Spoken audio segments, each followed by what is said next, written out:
काला साया की कहानी। हवा धीरे धीरे खेत में लहरा रही थी। सूरज ढल चुका था और चांद आसमान में झांकने लगा था। गांव में धुंधला छा गया था। घरों से दिया की रोशनी टिमटिमाने लगी थी, परंतु रामू का चाचा बूढ़ा लखन अभी तक खेत से वापस नहीं लौटा था। रामू को चिंता होने लगी। वे अपने दोस्तों लाली और गोपी को साथ लेकर लखन को ढूंढने निकल पड़ा। गांव के पीछे बंजर जमीन में एक टूटा फूटा मंदिर था, जिसे काला साया का बसेरा माना जाता था।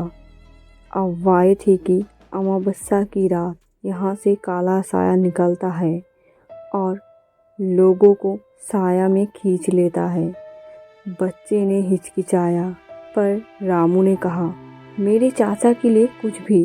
वे तीनों मंदिर की तरफ बढ़े। दूर से उन्हें लखन बूढ़ा की टोपी चमकती दिखाई दी, लेकिन करीब जाकर देखा तो वे टोपी एक टहनी पर लटकी थी। हवा चलने से ही मानो कोई कानाफूसी कर रहा हो। तुम मुझे ढूंढ रहे हो? बच्चे का दिल दहल गया। लाली और गोपी भाग खड़े हुए, पर रामू अपनी जगह जम गया। उसने हवा में कहा, चाचा कहाँ हो? एक काली छाया मंदिर के पीछे से निकली। दो लाल आंखें चमक रही थी।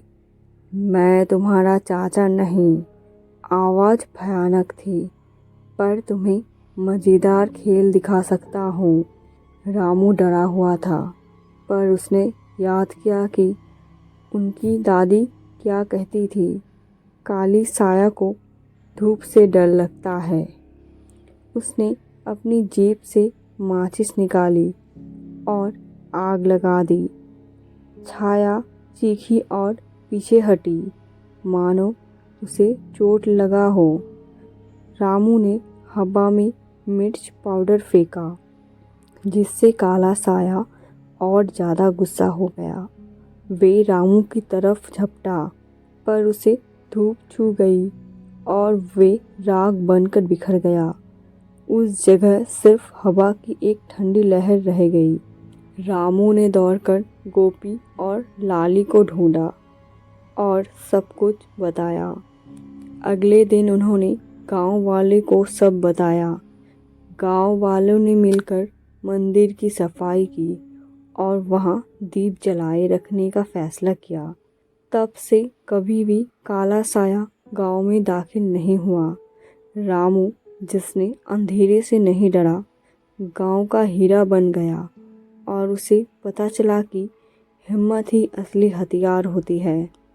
तो आपको ये स्टोरी कैसी लगी? स्टोरी पसंद आए तो एक लाइक करके मेरा हौसला बढ़ा सकते हैं। आपकी एक लाइक मुझे अगली स्टोरी बनाने को मोटिवेट करेगी।